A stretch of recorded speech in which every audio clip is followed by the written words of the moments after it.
Okay, we're on. I saw our agenda. So who's in charge? Lance. I thought you guys were running this show. We were just talking about that actually. Well, good evening. Thanks for joining us, guys. I know it's been a while since you've seen us. So we'll start with some brief introductions on our end. Don't worry, we won't make you guys introduce yourselves and give us a fun fact. I'm hoping most of you guys probably know who each other are. But my name is Lance Onstad. I'm with Professional Engineering Consultants, community planner. I was here a number of months ago doing some kind of visioning exercises with this group. Today, we're really going to focus on planning. So we're going to get your guys' thoughts through some exercises today and kind of give you an update where we're at with the plan and all of those things. So we'll go over agenda here in a second, but I'll let Kylie introduce herself as well because I brought friends this time because they were way too rowdy the last time I was here. So I need Kylie to help me. Hi, I'm Kylie Jennings. I'm a planner also at PEC, and I was involved in most of the stakeholder engagement sessions we did here in the summer and fall. Hopefully the group isn't too rowdy. I can't tell what we're going to get tonight so far, but we'll see how it goes. So tonight, this is our the first one. Again, like I said, was largely just kind of getting some preliminary thoughts, starting to get. Yeah. Just a thought. Sure. Some folks here may not know each other.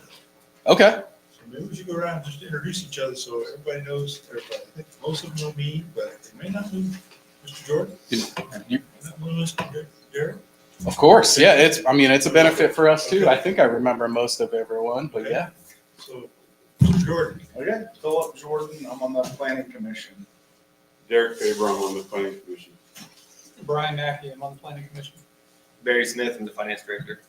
Tyler Dean, city council. Tom Schmidt, city council. Greg David, City Council. I'm Dee Rhodes, and I'm on the Planning Commission. Emily Hamburg, City Council. Ann Stevens, City Engineer. Ted Henry, City Manager. John Wilkes, city council. Devin Pell, Director of HR. I think everybody knows I'm Jim Benaj, I'm the mayor. Maria? Maria Schrock, City Attorney. Daryl Landberry, police chief. Marty McGee, public works director. Paula Downs, Community Development Director. Brian Hayes, recreation director. Edgar Salazar, Planning Commission. I was going to say, we got to watch that table if it was all staff, but thankfully we got a planning commission. Well, that's the one I'm worried about most is the one at the table with the attorneys. So, yeah. So our purpose here tonight, so when we convene this, just like we did last time, we have a few more staff at this one than we did at our first kind of workshop. So we call this kind of the city leadership workshop. So those of you that are making decisions, right, that are making recommendations for decisions. So elected and appointed officials or senior staff that are directing the day-to-day work of the city. So our intention is obviously to get the feedback that we'll walk you through today and to develop this plan, but in our experience, both on the public side and doing these plans, when we have a planning commission, we have a city council, and we have a senior staff that are involved in this planning process, we're hoping that continues and we start coordinating and working together because as you've probably experienced doing your roles, that everything goes a little bit better when we're working together. So, just to get through everyone on the same page or get everyone on the same page. So what we're trying to have accomplished over the next few months is the development of a new comprehensive plan for the city of Bel Aire. So just to make sure that we're thinking, in the right frame of mind as we go through this. As you guys probably know, comprehensive plans should be the document that really sets forth the vision of the city for the next 10 years. We're planning for 10 years into the future. Hopefully through, the community engagement, the kind of statistical analysis, demographic analysis that we presented at the last time we were together, through all of that kind of serves as the foundation of this plan. Hopefully the end document will really represent those goals and desires and thoughts that are shared and represent some sort of consensus. So as your senior staff is making day-to-day decisions and operating departments, as you're making decisions and recommendations as planning commissioners and the city council, doing all the things they pay you the big bucks for, hopefully it's all within a coordinated roadmap that this plan will help to establish. Very specifically, we're talking about the kind of the physical development of our city. Even though we'll look at some operational things and some policy things, most of it, kind of the bulk of it is really going to factor or influence the physical side of our city. We always encourage that you don't go through this process once every 10 years or once every 15 years or whatever it is. Our hope would be that we develop this plan, we deliver this plan, you guys adopt it, and then you're continuously in this plan.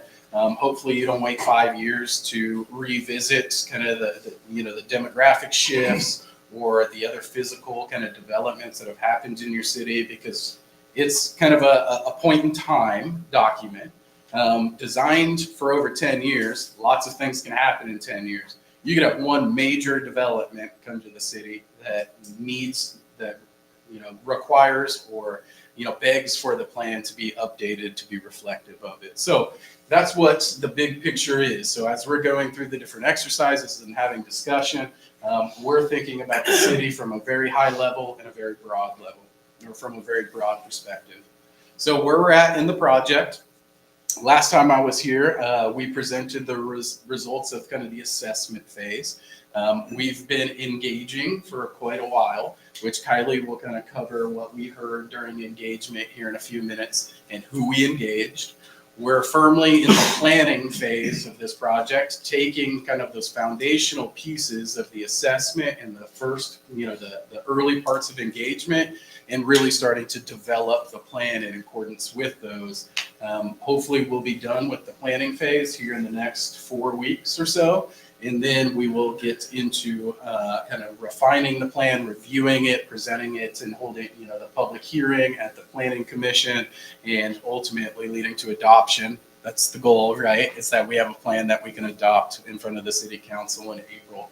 So we've got, I think we're probably 80% way through the plan itself.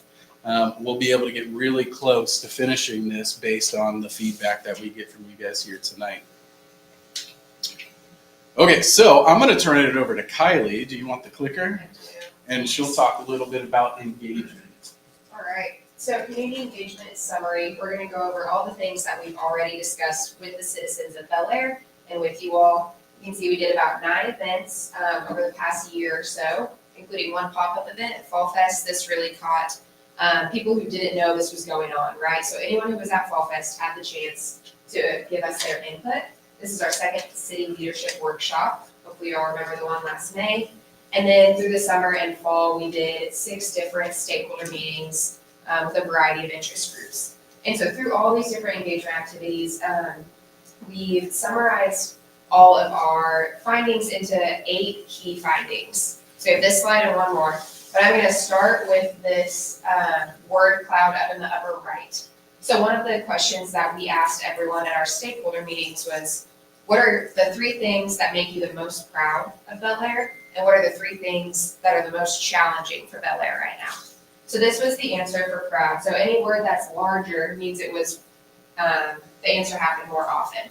So safe, friendly, community were 3 most common responses. So Bel Aire is clearly a very, very good place to live, very good place to raise a family. It's clean and quiet. People really appreciate the police and the parks.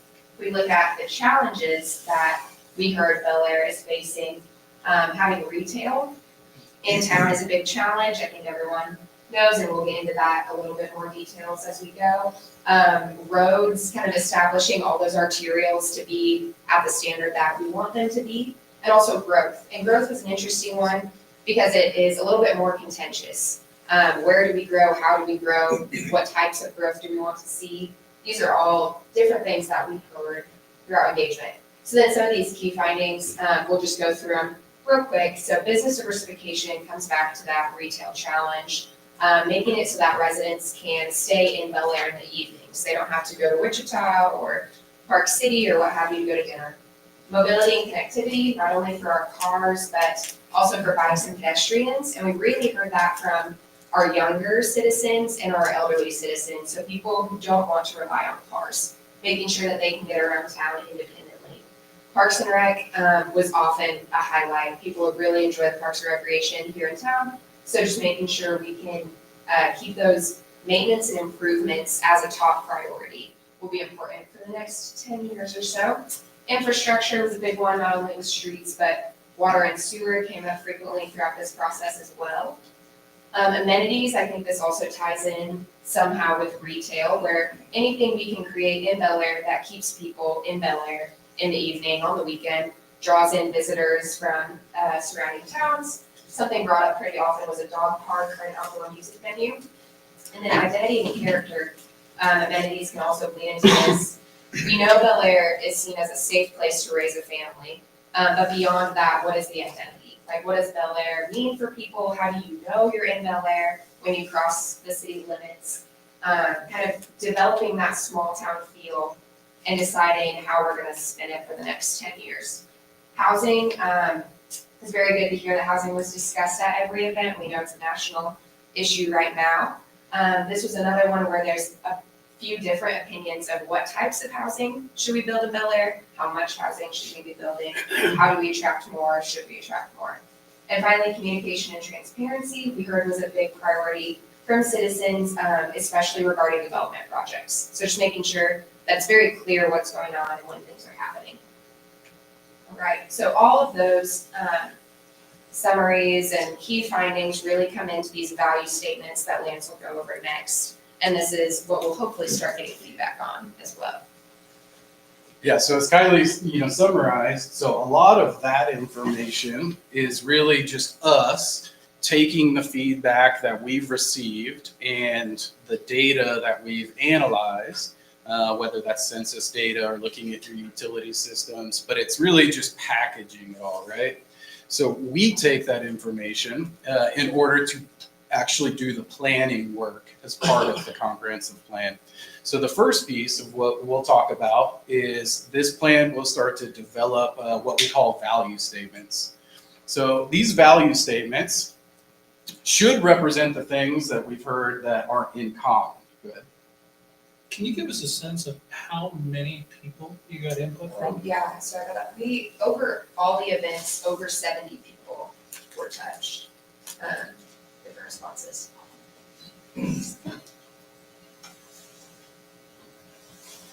Okay, thank you. So the value statements are these large statements that we'll talk about here in a second that represent areas of concentration or ambitions that we feel represent these kind of these key themes and findings that we've heard and that we would project going forward as community planners. So these value statements are broad in nature. They're ambitiously, they're written in an ambitious tone. So something we will become or we will focus on as a city. And then under each of those value statements will include a number of goals. So these are sometimes fairly broad, sometimes a little bit more specific. They're not what I would consider like direct list of actions per se. Some of them you can derive that there might not be a full suite of actions to actually achieve it or work towards it. So you'll see these kind of blend in and out from like, oh, okay, I can accomplish that. Or we as a staff, we as a city need to work on developing maybe some actionable steps out of this as we look to implement that. So in terms of the formation and construction of the plan, there will be a section of the comprehensive plan that covers just the value statements and just the goals. So the first thing that we're going to walk through are these value statements, and then we'll kind of give you an insight into how the goals articulate with those value statements. And then the first activity that you guys have in your guys' tables is to look through, which we'll talk about here in a few minutes, exactly what we want you guys to do, but to look through that full suite of value statements and the full kind of menu of goals. Largely, that's going to be the bulk of the narrative portions of this plan, and then we'll get into the more fun, map-based, where you guys get to have fun with stickers.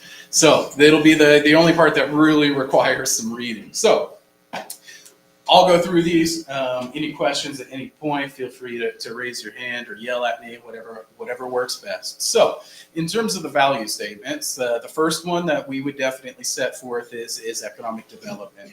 So Bel Aire's non-residential environment will enhance the quality of life for all residents and visitors alike. We can argue about that, but it's not very inflammatory, right? But it's setting that this is a priority, this is a value for us. And then we'll get into how we actually achieve that later. Are you implying that's the highest priority? Or No. just a priority? Good point, and I think we actually discussed that I was supposed to say that, so I'm sorry, Kylie. These are But values, not priorities. yes, and they are not in any order. So, but you do bring up a good point, because if you guys think back to our first engagement, we did some priorities, right? And a lot of these are going to articulate with that. So that might get into where we might have put a few more goals together, for higher priority ones. But the way I'm presenting them now, there's no priority rank. So transportation, Bel Aire's transportation system will be safe, enhance the aesthetic appreciation of the city, and provide efficient options for all transportation modes. Parks and recreation. So I'm sure Brian took all those notes about Kylie talking about how great your parks and recreation system is, and now he shut it down, right, Brian? So Bel Aire's parks and recreation system will provide first-class spaces and programming for all ages and abilities. Community identity and character. Bel Aire's built environment will communicate a distinct identity to create cohesion, increase community pride, and attract residents, businesses, and visitors. Housing. Bel Aire will be a destination of choice for all people at all stages of life, / that's obviously a typo on my end, so, but I had to try to play it off like I meant to put that / in there. And growth and investment. Bel Aire will concentrate on sustainable growth through smart investments and community communication. So those are the value statements of which we're going to kind of build within on the goals. So as you're thinking through how I use this as a planning commissioner, or how I use this as a city council person or as a staff member, when we're making decisions or we're operating a department or we're trying to figure out what our work plan is for the next year, all of what we do should fit one of these value statements in some way. We should be moving towards that ambition, regardless of what our role with the city is. If it doesn't fit necessarily within these, then I'm not saying that you can't do anything that doesn't relate to this. But as we're allocating our limited resources, both financially and effort, and staff, and all the things that we deal with on a daily basis, this is the overall vision of what we're trying to work towards. So I'm not going to read all of the goals because that would just take far too much time, but just to kind of give you an example of what's on this paper. So for the economic development value statement, a goal may or may not be on your paper, review internal processes to ensure high levels of service for those wishing to do business in Bel Aire. So what we're really talking about there is how somebody does business, right? If I want to come to, Ted and Paula and do a development, like what's the process that I have to go through? Is it timely? Is it arbitrary? Is it all of those things that you guys ultimately see on the Planning Commission and City Council? But what within our regulatory framework needs to be assessed further, revised, tweaked, made better. So review and amend our regulations to identify those places where we might have some inconsistencies, places where we need to improve. And overall revisions. So we've identified a few of those. I'm sure your staff has a number of those that they've identified, and I'm sure you guys probably do too. So how do we bring our economic development services to a place that's reflective of kind of best practices and tailored specifically to achieve these value statements in this plan? Of course, support small and local business development. Again, that's not a specific action. There's probably 100 actions we could identify as part of that. So we're not getting into that level of detail. Strengthen your relationships with communication, through communication and regional development entities. So work regionally when it comes to economic development. and so on. So each value statement has at least 5 goals that is before you guys on the paper that you have at your table. So I'm going to turn it back over to Kylie again because she's the brains of the operation on our side, and we'll get you guys stop listening to us anyway for a little while. So this is our first activity, just at your tables. You'll go through that paper, which has all the value statements that Lance just read through and all the goals we've associated with each value statement. It's very professional here. We want you to put a star next to the things you agree with and a frowny face next to the things that you disagree with. And it's okay if there's different opinions at your table. You can put multiple icons next to each thing. Feel free to write notes, change wording that you maybe don't like. On the back side of the paper, there's blank space where you can really write out ideas or explanations, larger comments you might have. We'll have about 15 minutes, I believe, to do this, and we'll just kind of walk around. If you have any questions about what something means or why we worded something some way, just grab us and we're happy to talk about it. So this will be the first thing, and it might help if you go through the value statements first and then go back to the goals. Lance, we have more copies of this. Do we have? Just one. I've got 2 new or 2 others. Actually, we did. That's what I'm saying, we're doing this. You got an electric meter. About 8,000.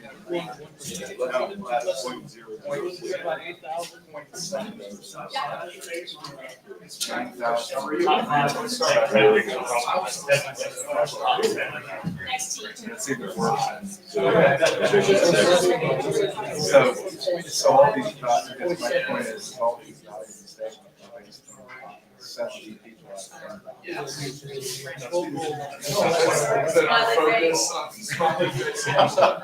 know, yeah, 70 plus 20. Like 70 plus 20. We've been spending the last year and a half working on the process, new process.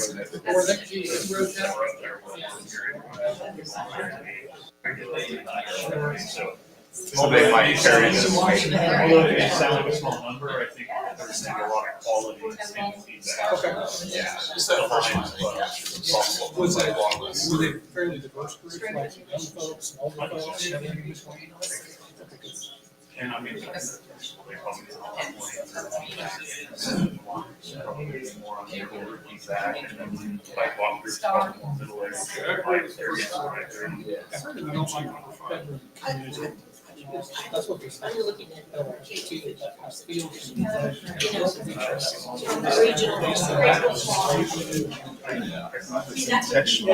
This kind of is what it is, because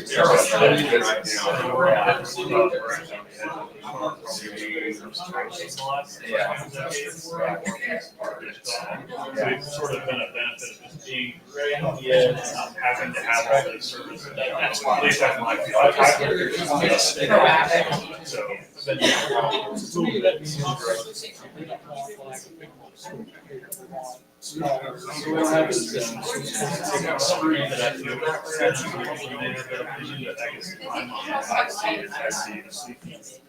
Town that we are, and I see a growth area that are kind of separate. I don't want to have like Growth area is east. So it feels like we're kind of stopped, we don't test it on road. Right. We have that facility to build it. That's kind of Yeah. where it is.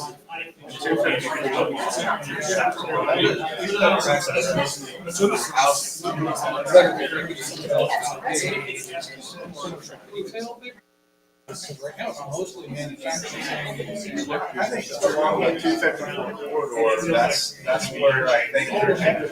Right. Yeah. The interchange. You had one and promote, you know, on the area. I think the big blocks are definitely, probably on the bus.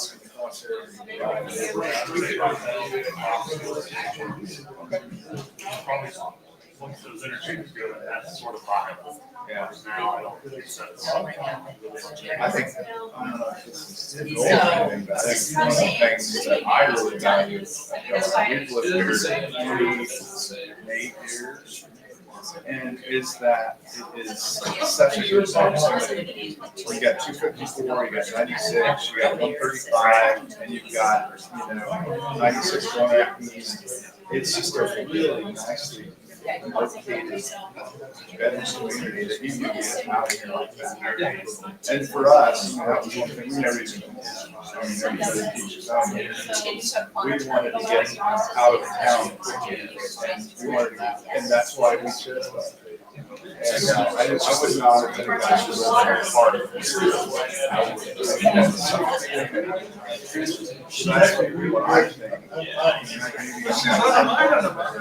what I think. That's what I think. She's in charge. You can get anywhere. She does it all day long.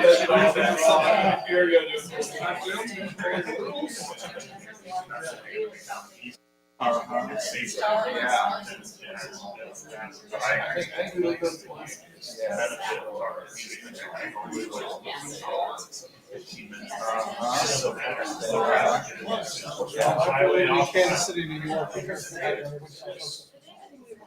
Yeah. So like, Yeah, You're right, though. West Wichita is very, very close. I mean, it's very, you don't want people. Unless you live there, they say you're on the east.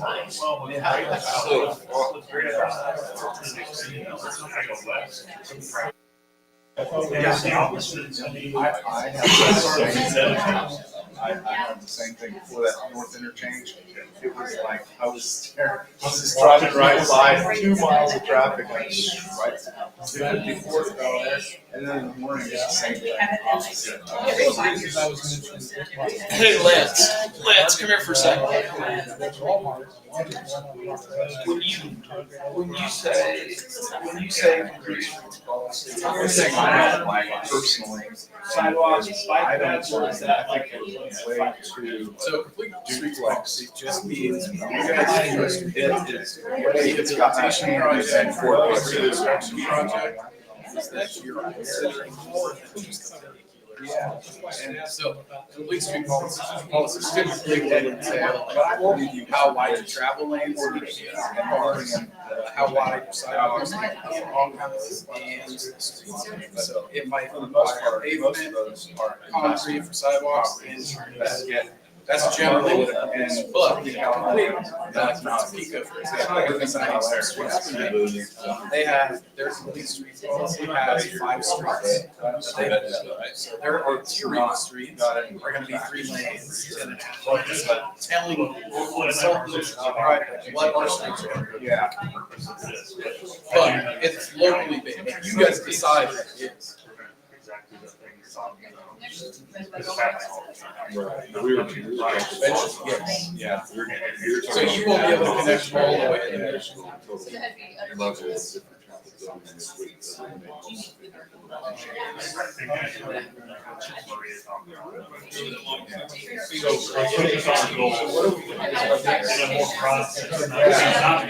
Yeah. I got my third just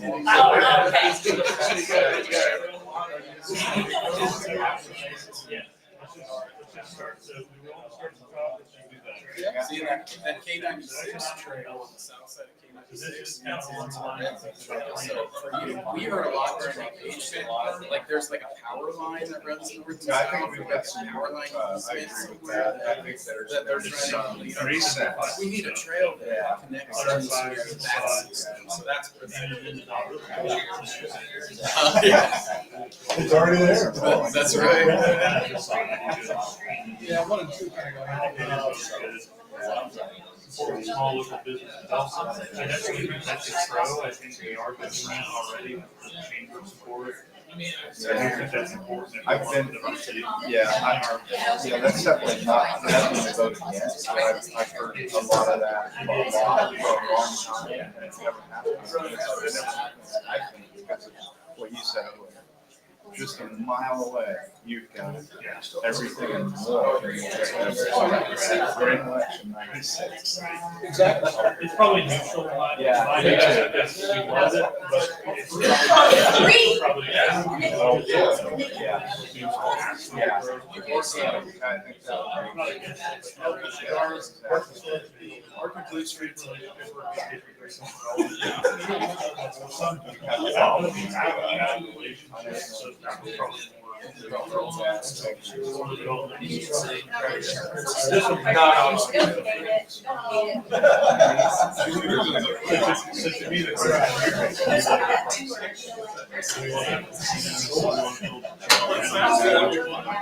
that would be my example of what that. I love this. I love it.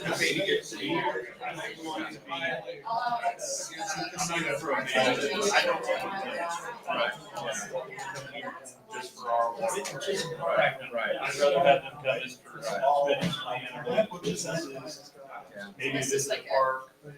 But I mean, Yes, it's down there. It's golf. Golf's 2 miles away. Yeah, I. 70. Yes.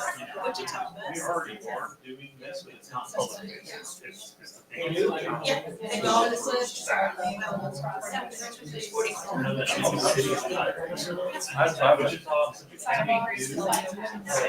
Most cities in Wichita, I mean, Andover does, Bel Aire, Derby does, Wichita does. Like, Outward facing. Outward facing. I feel like we have to. But doesn't it just take you Wichita? Yeah, that's. No, like Andover, like all the smaller cities, so if I'm doing development, right, you know, and I wanna do, I can hop on and I can see the water lines and the sewer lines. We are building. I can see my zoning. I know, I think that's facing. But it's like, you know, if I'm a homeowner and I mean, I'm I think it's star. I think it's a good thing. If you guys can move just a smidge Right. faster, For we'll do this golfers, about but also 5 for to 10 more public, minutes. Yeah. So we're getting to Yeah. the end of the time. Well, I know Mary's in the past done, you know, CIP facing GIS things, you know, and I know you've got street things. And it's like, and it's not additional work, it's just a public facing. It's not a no, it's a not now. Probably a lesser priority. Yeah. Oh, they just hire So we people. can have a star, and then we can also I definitely, I see this as communication. So maybe it's really has. Do that.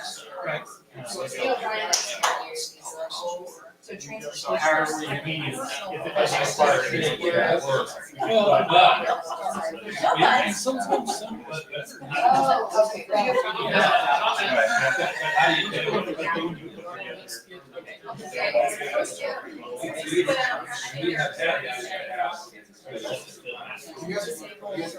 To me, that's incredible. Yeah. About 5.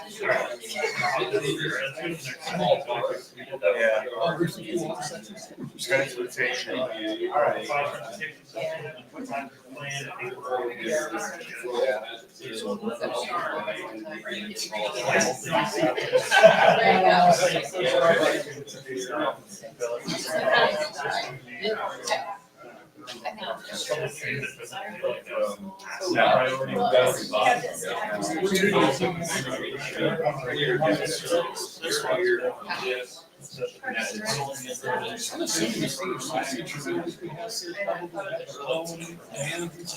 Maybe it's not. So.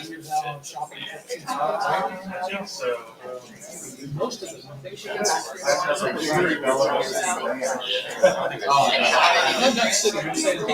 Oh, I'm sure there's probably. They go in waves. These are in the 30s. And then, like, I've been wearing the blue one that lot, but I've been wearing the flat one very much. I think so.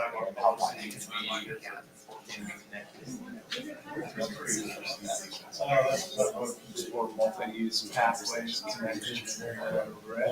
I think that's.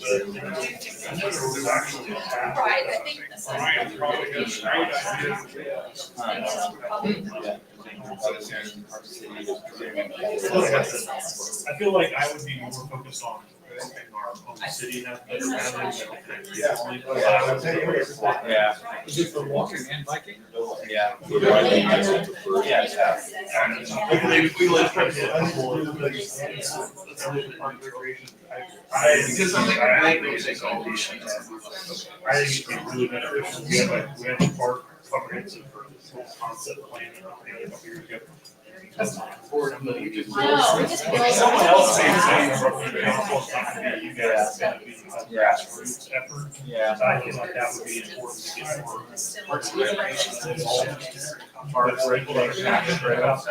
To me, I've always thought the tree board is way too specific. To me, maybe that's more It's sense. overarching and there's. Yeah.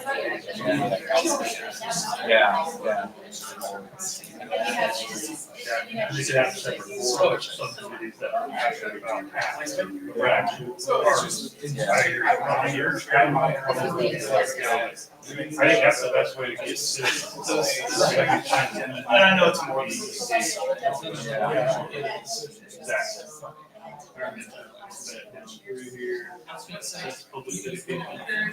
That's right. It could be. Again, this goes back to policy. Yeah. It goes back to that.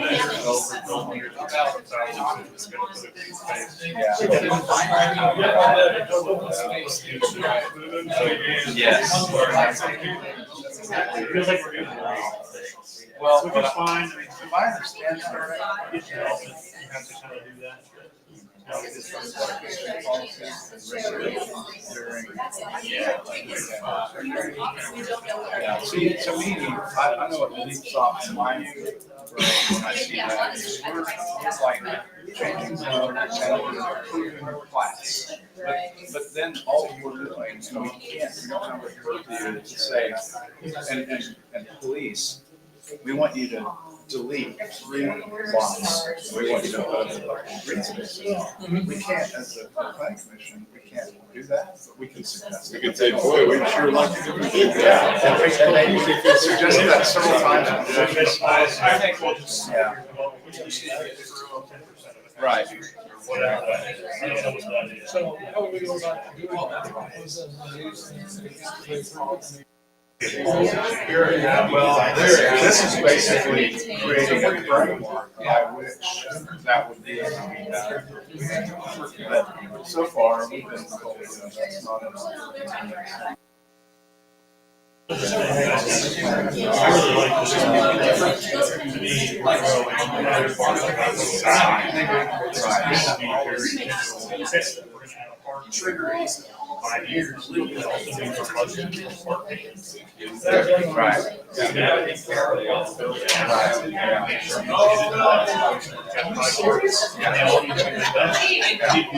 Why'd you do that?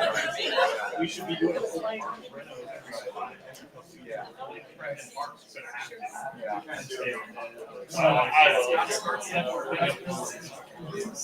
Or make that up, that for the developer.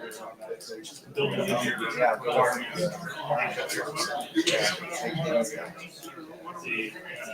Yeah, is there any people that disagree with any of those? It's a community. Evaluate place.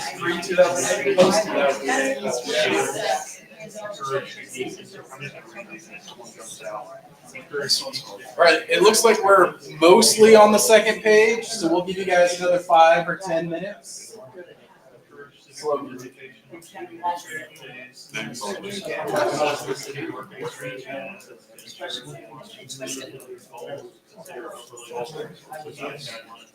Yeah, so that's why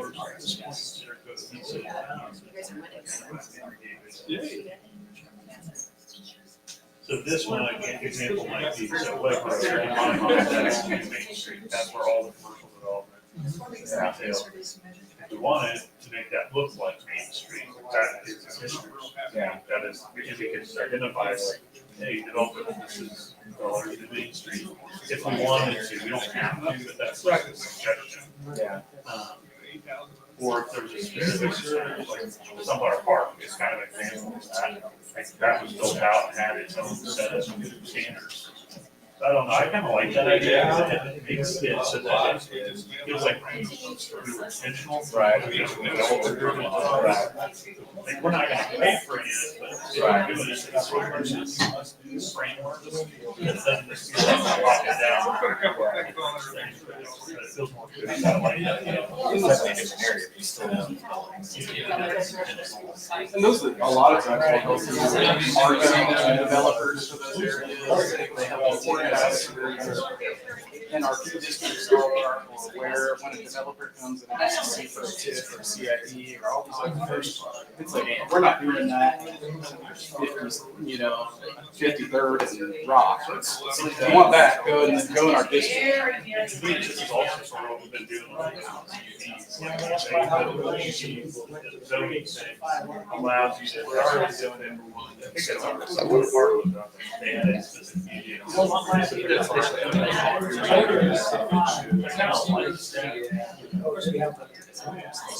long as they're done well. Because what'll happen is the developers will come in and want to change everything, it'll be in front of you guys, and they can be a nightmare for staff to manage because they're custom. But with time and place, it's important on custom zoning things. But you're right, that's exactly what we're talking about. Right, yeah, this is more of a custom approach where we'll have policy that's sort of focused on. But those areas where that we think is just so key, right, that we want to direct investment and higher standards, identify those and concentrate there so we have years instead of just, this is our city. Come here.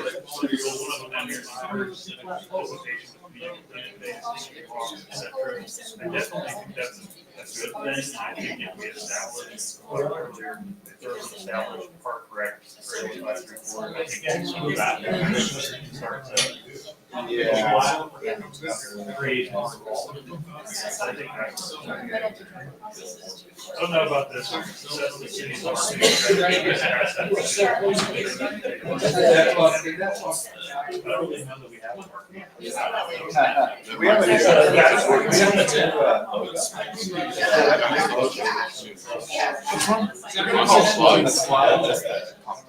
Yeah. We need to go to a week-long conference. So do we think a new code I think we should cover those. Hey, we can see a reporter under this table because we had the mayor.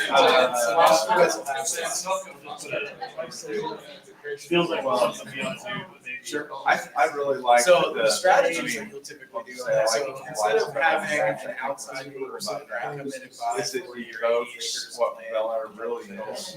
What I don't. what we're really talking about there is how do you make a teacher existing resident? That's just like a big small.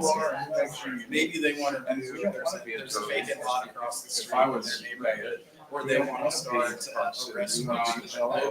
How do we help small scale and local people become more already? They tend to be a little bit more responsive to what Bel Aire needs are. So I would say, I mean, I think things like this is fantastic, you know what I mean?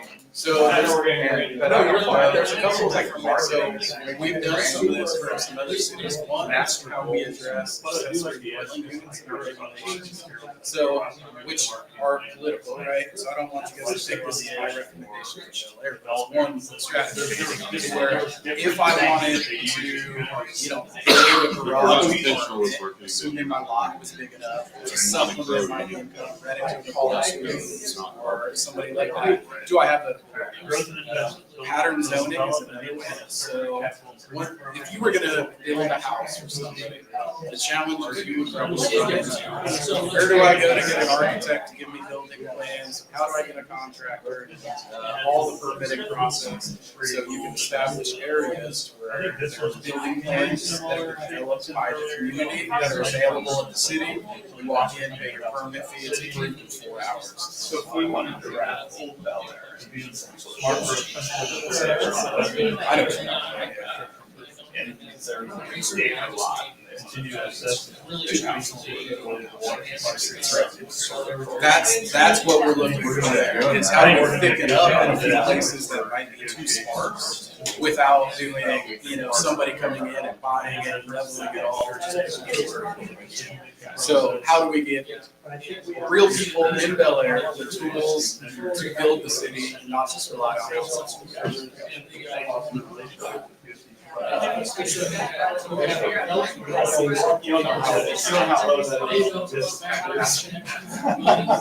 It better be high on your list, Ed. Sorry. I mean, there's like 400 things on here, man. Like, you gotta prioritize somewhere. Yeah, we just went through a three-hour meeting on water taps. Hey, remember, 10 years. You guys are gonna get all that stuff done in the next 6 months, and then what are you gonna do? All right, I'm gonna give you guys about 5 minutes to wrap up. Time to attendance.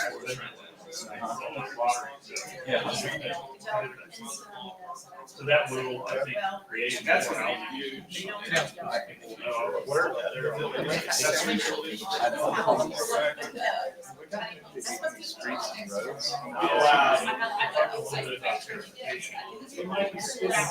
small. I don't know. I really want to somewhere emphasize that. And I know, it's like, a lot of times we're doing all it's great, but to me, it's like, that should be a bigger. So there are other ways. I mean, it's just very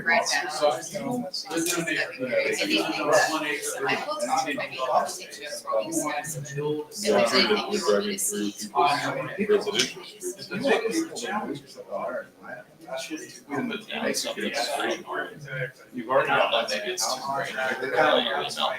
Who wants to be able to get out of Bel Aire fast? I just responsible. It feels to me like trying to ride on the maybe five I think all these things are so instead of really this platitude like housing. You said a lot of it are if we wanted to make this everyone's now I have I just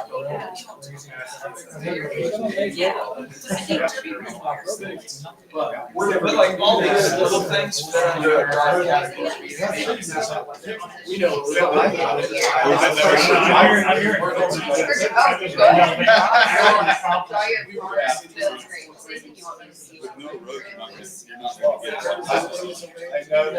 where does that broadcast? I feel like there's a lot of phraseology here that I feel like I'm environmental. And I know that we use it smart and use those guys. Give them money on that. That's smart. Well, you can even if it's a focus, that is 7, maybe they'll work it. Me, I'm 4 to 5.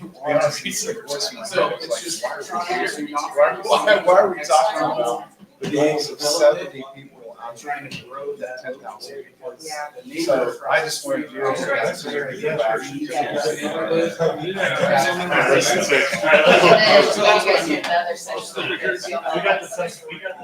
got 75 next time.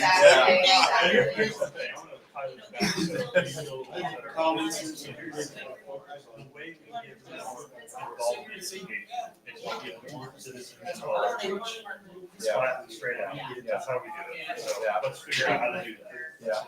The data is a little bit depressing. Talking to us at the box. So That's good. The things I wrote down. That's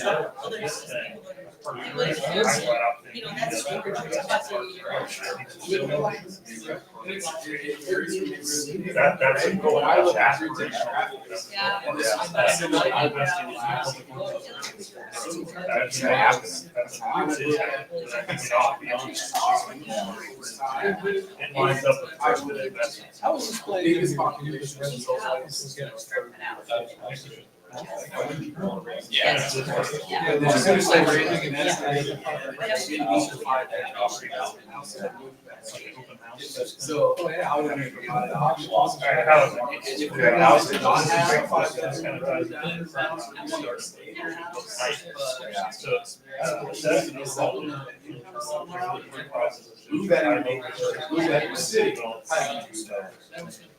This is basically supposed to be easy to do this. Regulations identifying consistency. Yeah, and it might not be a strategy with races. Are you going to see that? Because those guys, they see that. It's the same as the first time. I feel like. Oh, yeah. All right, finish whatever thought you guys are on, and then we're gonna come back together as a group.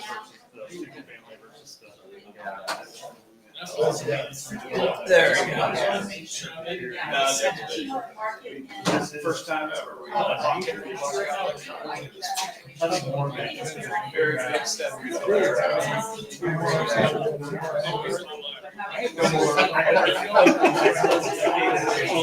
I guess I should.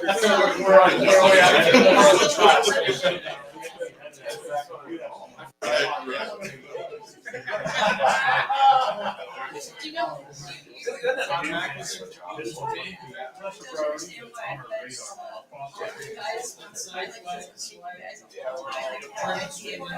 I remember this morning. I was to say, I've explained this to the 3 groups already. So we need to talk about development. Most of the time, especially housing, we're really focusing on an external person from Bel Aire really buying, let's say, 80 acres.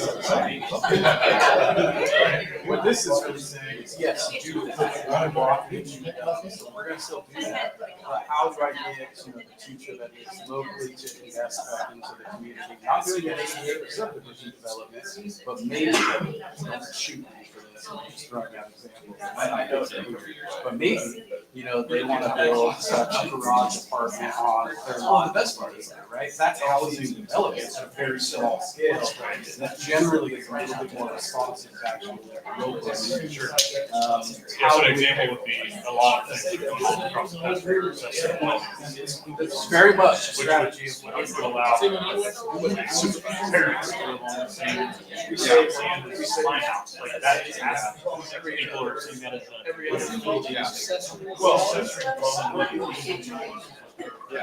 so kind of like that. Exactly.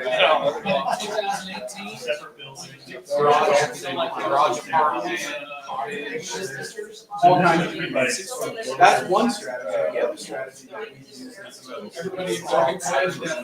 So let's say if I take additional land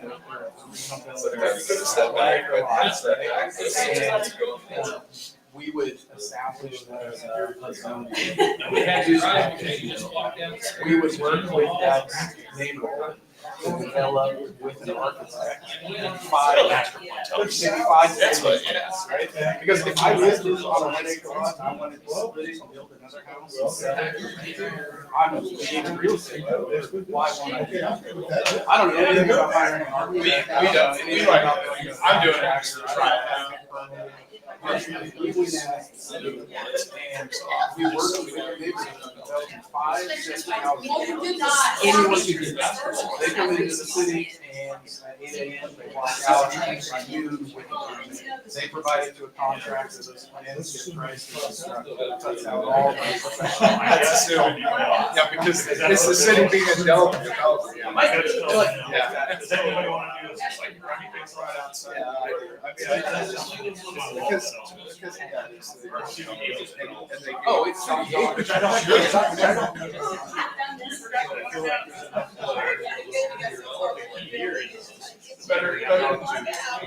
better to stick.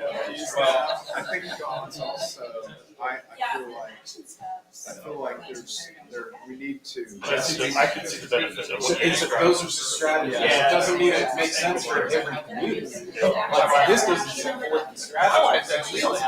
What We're open to. goal works for Fun Lake. Yeah. Those are, Derby's doing. That's what we're working on. Football policy. I don't like just working. But it's a big thing, like, Remember I when do you that had stretching out. they do that very same thing. I think it's because it's their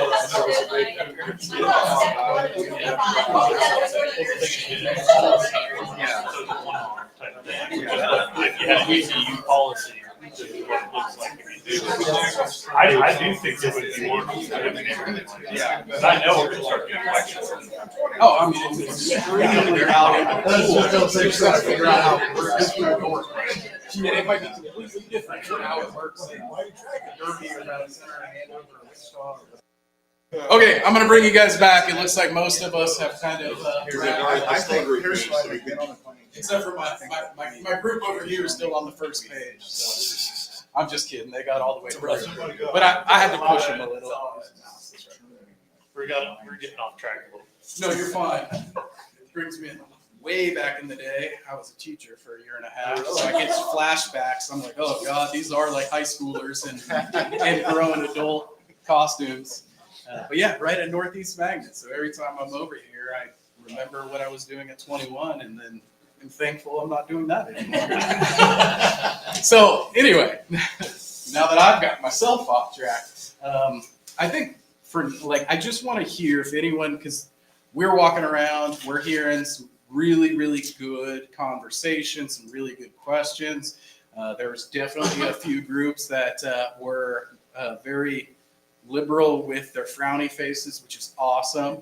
Most of the time, we get groups and they're just like, whatever, you guys are the professionals, sounds great. So there's a nice mix of stars, a nice mix of frowny faces, some really good questions, all extremely good feedback. Because again, this is your guys' plan, right? So does anyone have anything that they absolutely loved from a goal perspective that they want to share just to kind of get us started? And then I'll ask the other end of that too. But I do think it's important for you guys to kind of understand what type of feedback and conversation is happening at the other tables as well. Because again, our goal is to try to find some places where we agree, identify the places we don't agree, and come to a resolution as well. So anyone want to start with any thought? And you guys can go with. I'll get us kicked off. All right, go for it. So one of the things I feel like is very hard to deal with comprehensive planning is there's a lot here to look at. And so we were slow to start. But one of the things that I think it's going to take a lot more effort is getting more public engagement. And I think one of them that sort of strikes a chord with me is getting more engagement with parks, rec, trails, things that we value that we probably are looking at making an investment in the next 5 to 10 years. Probably a pretty significant one.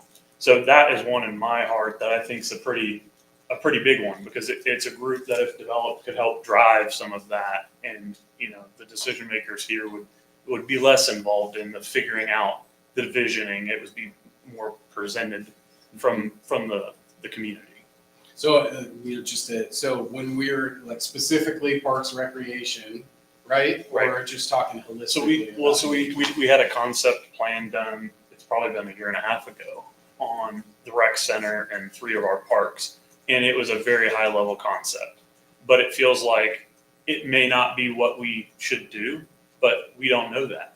The community needs to tell us, and so it feels like having a more grassroots effort with that piece of our city could be a good example of how we could have, get a group together that sort of drives that vision earlier on instead of it being up here at the top, which is what we're doing now with the whole plan, the comprehensive plan. So that's just my initial thought. Sure. Nope, I think those are extremely good thoughts.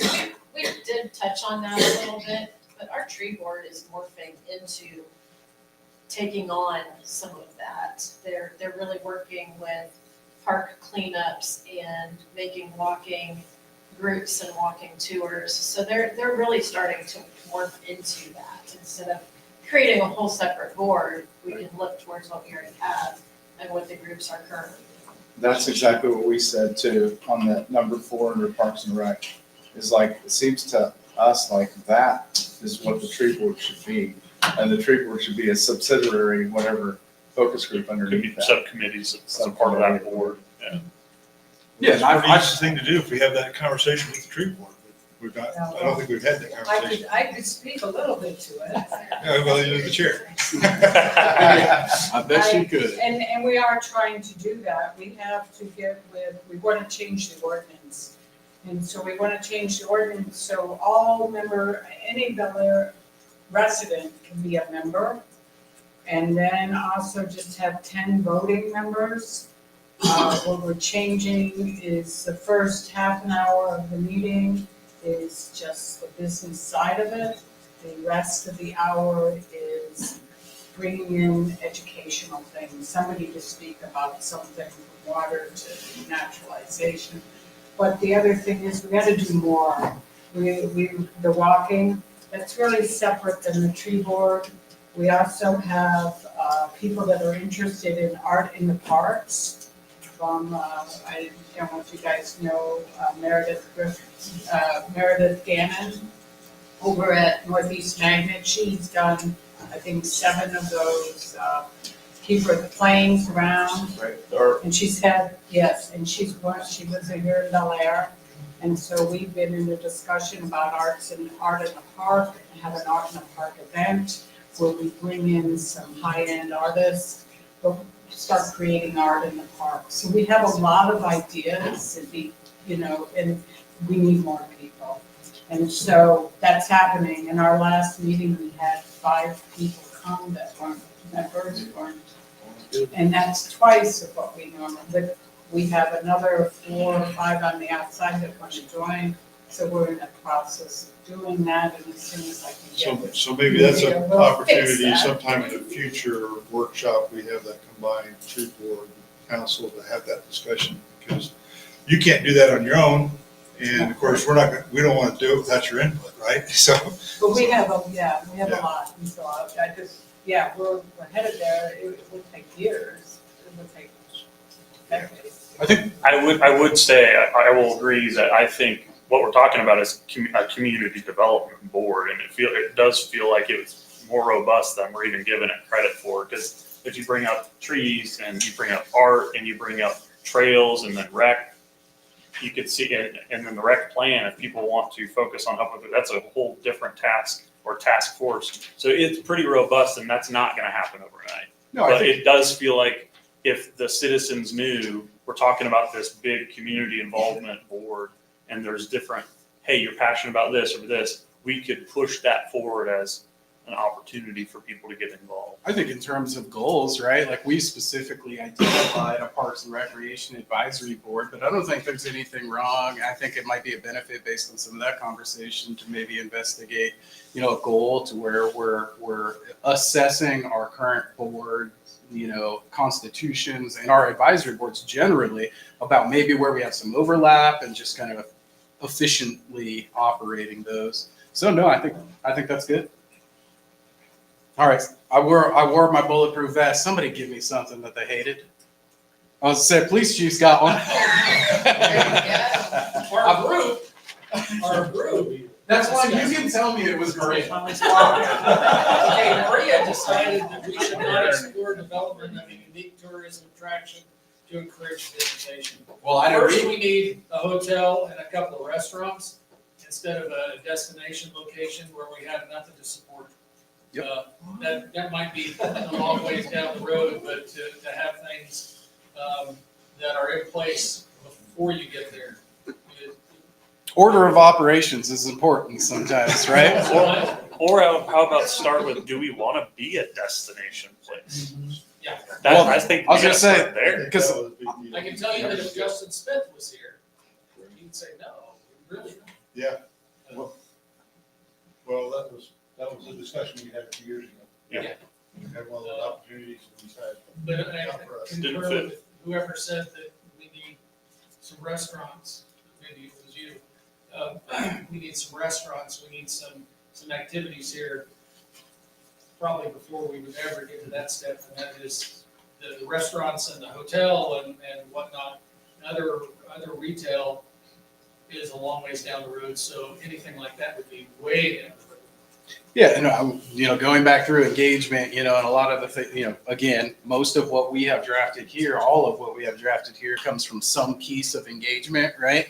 And I don't even know, I'd have to go back and we'll go back and look at our notes, but maybe it's better fit for Bel Aire to not, like when we say tourism, we're talking about draws like these other cities that are putting in, where it's like, no, we still want quality of life improvements and amenities, but maybe our focus is on our residents and not necessarily bringing in outside tourists. And not letting them leak out, keeping them. Yeah, so, and because that's what you want, you want to provide those quality of life amenities and improvements, but do I need a world-class basketball tournament facility, or do I want to compete with the Cat Fed Amphitheater? Yeah. So Didn't survive. those types of things, right? So it's just all about frame and scale. So I've heard that here, I've heard that there, and I'm guessing we'll probably come up with some comments elsewhere. What else? Well, springboarding off that, Sure. back in May, you and I talked for a couple minutes afterwards, because I think it was Hayesville that said they were gonna provide a $10,000 incentive for a restaurant to come down. And this might be a good place to say, we might want that, but we don't necessarily have an effective lever to do that. My understanding, if I'm remembering right, is you have found those sorts of incentives to be kind of ineffective, right? Yeah, I mean, they can push somebody over the edge, but it's not swaying someone to do it in the first place, if that makes sense, right? So it's like, how do you get somebody to want to do it first? Like, you have to establish that. Like, you can't just throw a $10,000 check and be like, I guess I will do a restaurant, Like in this case, it's gonna be continuing to push forward an interchange construction, something that could be a needle mover, a game changer, that developers will see, oh, there's gonna be people stopping there now. Yeah, so much of economic development, at least in my experience and what I always advise, is we focus on, a cash incentive or some other economic development incentive, which works at times. I don't want to completely discredit those. But if you were going to create a new business, or let's say you maybe have an existing business in another municipality and you want to move it, what are the types of things that would influence you to do that? And a lot of times those aren't directly influenced by what we do as the city. Like, hey, come to my city. We're always going to continue to recruit. But how do I create a place, a city where somebody wants to be naturally? And then maybe I can push them over the edge if I need to. But so you'll see a lot about this character and identity thing that we've been talking about. You'll see some district formation things that were in here. Kind of creating a sense of place that people want to be, they want to live, but they also want to do business. All of that is economic development, just not traditionally thought of economic development.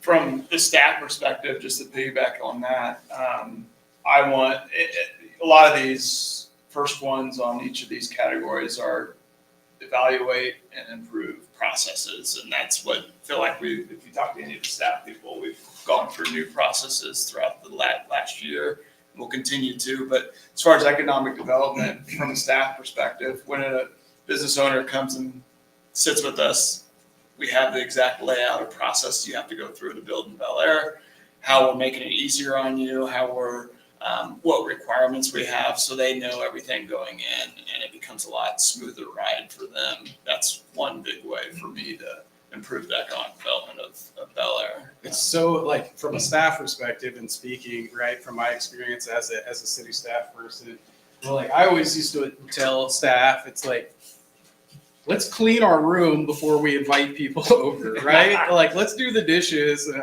we have a colleague in our office that uses that all the time. It's like, let's do the dishes, right? Before we, paint the walls, like do something fun.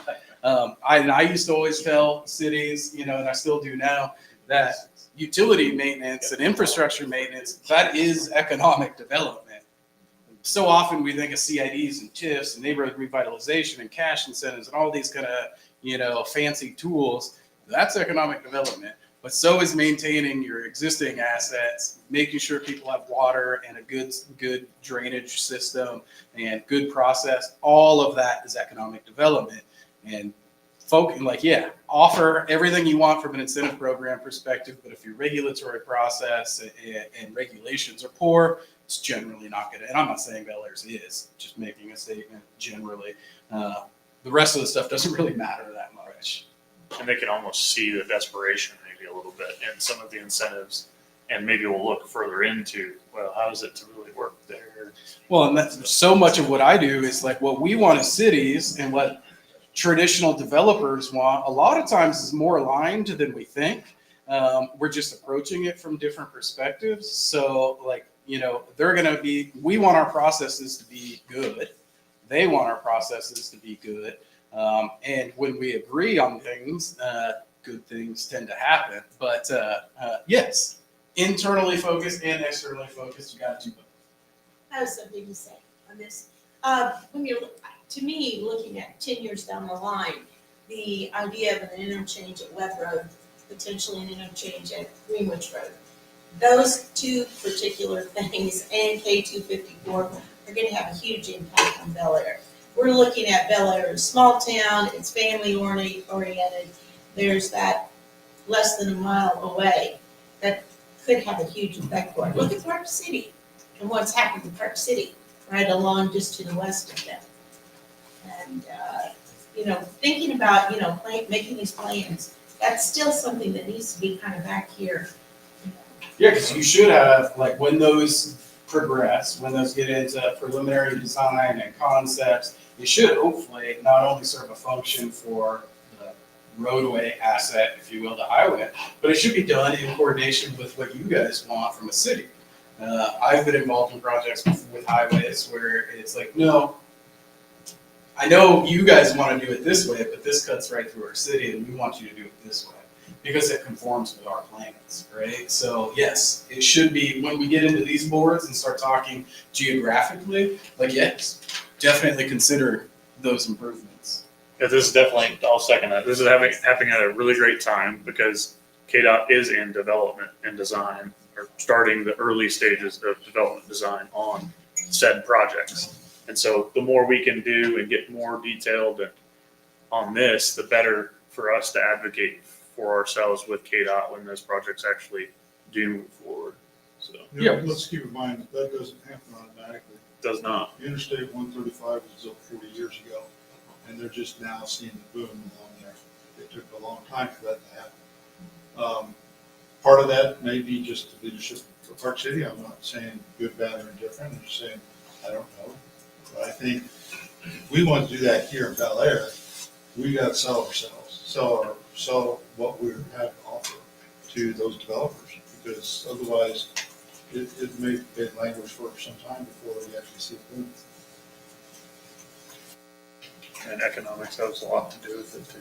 Yeah, and that's what that's why we've got, you'll notice a goal in there on kind of a transportation system master plan, right? So it's like, okay, we consider these future improvements at these two major streets. Like, does that mean that we need to concentrate our investments within those two corridors? And what does that look like? So that way, when we get to a point where we might have an influx of people using those intersections, for lack of a better term, is that it's cohesively working within those corridors. So thinking through those transportation connections is a very, because you can't separate the land uses from the transportation system. So that's a little background on why we have the transportation options on there. You guys have kind of a blank slate when it comes to transportation systems. A lot of arterial roads that are not what I would say like an urban standard, right? Just 2-lane asphalt, ditch drainage.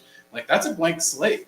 Like, we should I would recommend we have a plan for when we're, having conversations with KDOT and WAMPO on what we want these streets to be, because they're very important to our cities. Which brings me to another point, and I'm going to kind of guide you guys. I got a few questions on complete streets. Is anyone familiar with complete streets policy or that is, and they hate it, or they like it, or they want me to clear any of that up? Because I do think that's a thing that the city should consider based on all this transportation conversation we've had. how do we plan effectively for these major investments? So it's interesting you bring that up because we just talked about that at WAMP earlier today. Did you? Okay, and basically said, I don't, and I was the one who said this, I said, I don't know WAMPO putting this together, what that benefits anybody, because each city does this already. We hire engineering firms to help us with our street designs. Now, I think it's fine for the city to say, yeah, we want our roads to be X, Y, and Z, but I don't think it's fine for WAMPO to tell us, we want your roads to be X, Y, and Z. I think it's just too much like Big Brother. It's our business more than theirs. Yeah, we have to work with them on those projects that we want them to fund, but beyond that, that's up to us. But I'm not opposed to us saying, here's the bullet points of what we want to see in streets, in arterials, and what we want to see in residentials. I don't know if that's a problem. Was that the purpose though of it? Was WAMPO saying if you're gonna take our funding, this is what it looks like? No, it wasn't. It was to be a toolkit, is what you want to do. But the point I made, I was making to them is, I don't see where that's the benefit to the cities. And I didn't have anybody else saying, I see it as a benefit. No, I mean, and it's a really good point, because a complete streets policy, right? Just a policy or like a framework for these are the things that are important to us within our roadway system is a hyper local conversation. What's important to Bel Aire might be different than another jurisdiction. So, but we work for an engineering firm, right? We're not engineers, obviously. But we participate very heavily in the design of engineered infrastructure. You go to an engineer, a roadway engineer, and we work with a lot of them, and I say it to their face, so don't worry about it. Like, I'm not saying anything I haven't told them. You know, they might approach a street project completely different, you know, than 90% of the people using that street. Yes, we need to effectively move vehicles, safely move vehicles. But think about all the property that the city controls. A majority of it is the right of way. How do people experience your city? Generally, if they're coming through, like everyone experiences your city from the streets, from the right of way. So all it's saying is, as you're designing streets, we care about these things. What those things are is completely up to the city, right? So just wanted to make sure, like, again, I don't think we did we use like an explore a complete streets policy? I think so. So we're not saying our goal is to adopt one.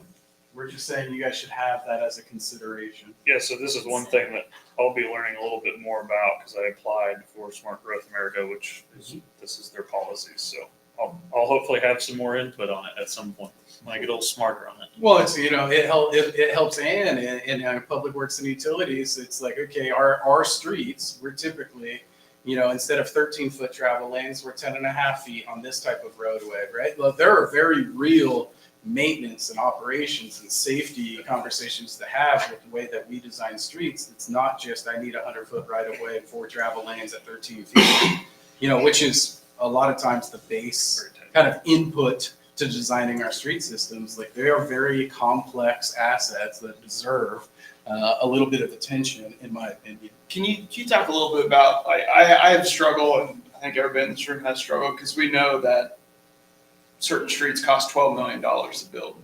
So talk about like our recommendations here versus what we know the price tag of what we're agreeing to. So a lot of times there's a trade-off, right? So like when we're participating, like I generally like street designs to be kind of a team focused. It's obviously always going to be led by a licensed design professional, right? But there are trade-offs that I don't think sometimes we put in front of, you know, cities as often as we should. So that extra money, right, to make a 13-foot travel lane into an 11-foot travel lane, times that by 4, that's an additional pavement cost. Instead of doing that, I'm going to reduce my pavement cost and I'm going to move that over into some other sort of amenity or asset within there. Do I truly need a 5-foot roadway or a 5-lane roadway? You know, so it doesn't make streets more expensive. A lot of times it makes street projects less expensive because we're focusing on what really matters. But yeah, roads are expensive, but that can help mitigate some of those costs. I think too, just to jump on the complete streets idea, when you're driving through the metro area, I have a background in architecture, and an old architect once told me, like, when you're in a space that you really enjoy, like, pay very close attention. Like, why do you enjoy the space? What is it? The light? Is it the proportions? So I'd say the same when you're driving through the metro area. When you're like, oh, it's very easy for me to drive right now. I recognize I'm in a new town. This is a very pleasant area. Like, look at the right of way, look at the street trees, the signage. And then a big one for me that I've had to learn, when I'm very annoyed while I'm driving, it's sometimes because the road is too big, but sometimes it's because it's designed for pedestrian. So I might go park my car and get out and walk through parts of Kansas City where I'm like, this is amazing to walk in, but it was so annoying to drive in. But those are the most productive parts of their city. So just ideas to think about while we explore those policies. And those things, like, it's not just on the city projects either, right? Because most of your roads are paid for, local roads are paid for by somebody else. So what we do policy-wise influences the way things are designed on the private side too, which again has a benefit, for you guys, because we all love the revenue influx from the new development, but we don't often always think about, I just inherited maintenance responsibilities in perpetuity. So yeah, I'm gonna make you pay for the 31-foot road up front because that's what I think I want. And then it comes to me to mill and overlay it in 20 years and it's like, dang, why is this so big? Yeah, so that was, I'll make one point on that. We did a traffic study on the development. I think most people know what development I'm talking about. And there was a discussion of, is there gonna be frontage roads or backage roads? We don't know, right? And a lot of it will have to do with KDOT's input. But there was a suggestion made to put a half-mile line arterial in it. And I said, wait, we need to redo 53rd Street, and you're telling us to add a whole nother mile of road and have to maintain it. That's an example of a trade-off. Like, I'd rather that be on the developer to build through that development and the city focus on rebuilding the infrastructure that we know needs built on 53rd. And this is what, you'll remember The some strategy behind that. analysis we did on the front end, just to kind of tease it, where we're starting to talk about productivity of land uses. Like, how am I generating enough revenue to meet my obligations from a city perspective going forward, so we can all kind of relax from the constant upward pressure of property taxes and having to recruit more development.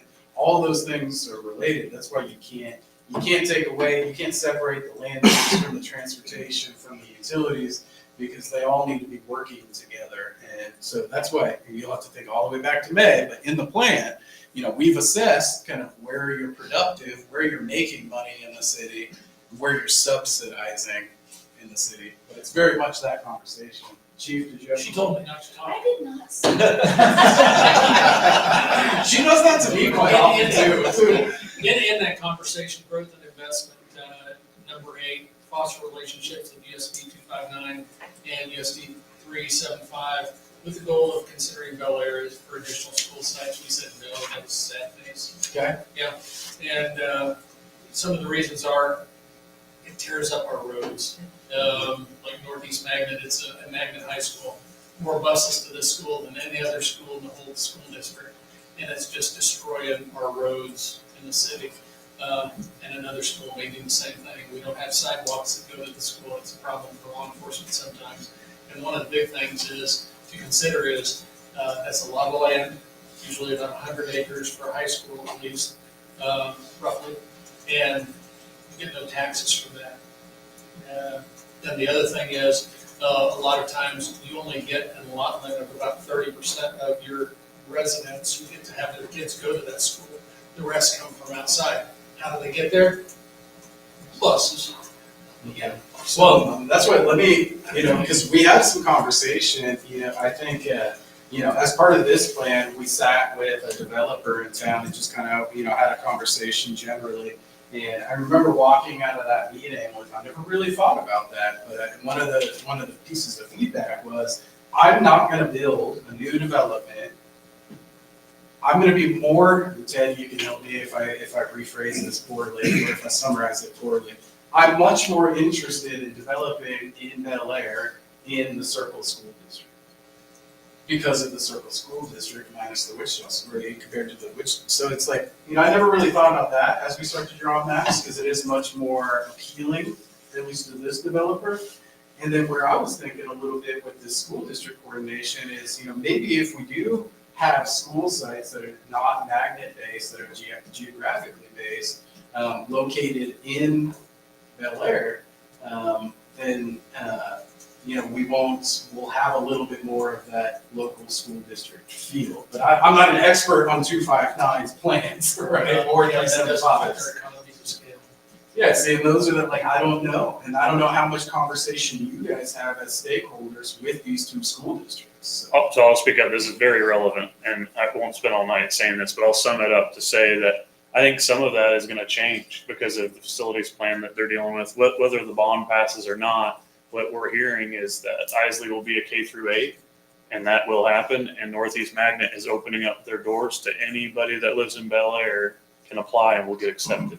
So it will start to gravitate more towards like that neighborhood feel school, because more of the children that live in Bel Aire will be able to go, which they haven't been because they had to apply. 259's already adopted both of those policies. So that will change. I mean, it's going to grow both those schools, Chief. Like, it's just going to. And it also will maybe change developers' mindset if we have walkable, bikeable community close to those schools. I think that will, and also that know that their kids can go to those schools, that those aren't just magnets. No, I've been known to hunt down superintendents and chastise them for how they cite schools nowadays. So my kids go to the Eisenhower School District. We live on the west side.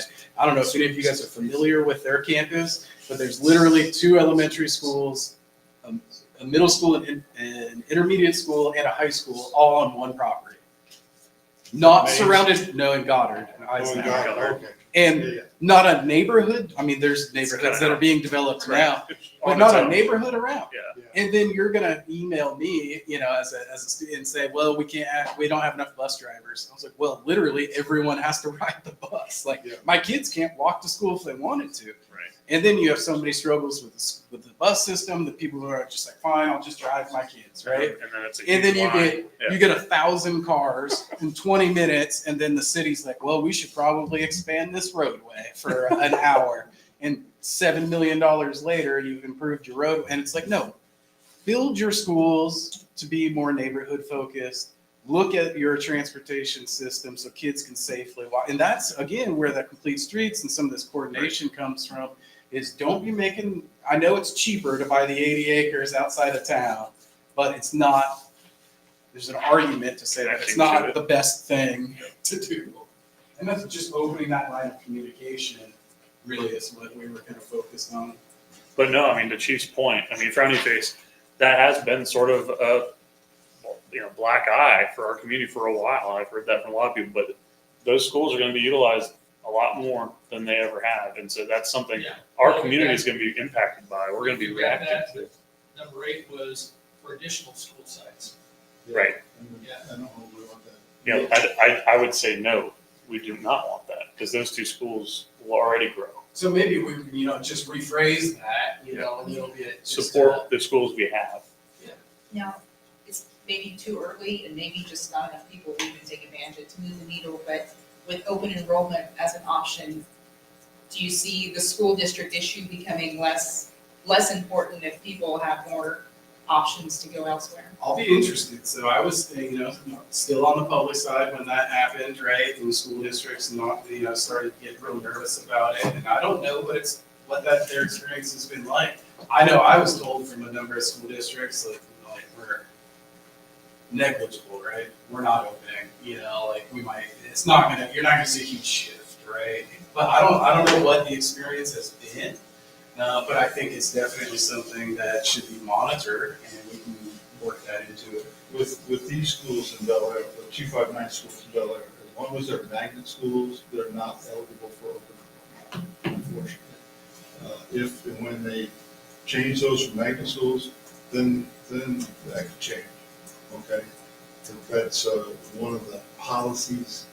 I can't tell you the intricacies of the law on that, but one of the policies that they've said about magnet schools, you have to be a resident of that school district to apply to Magnet School.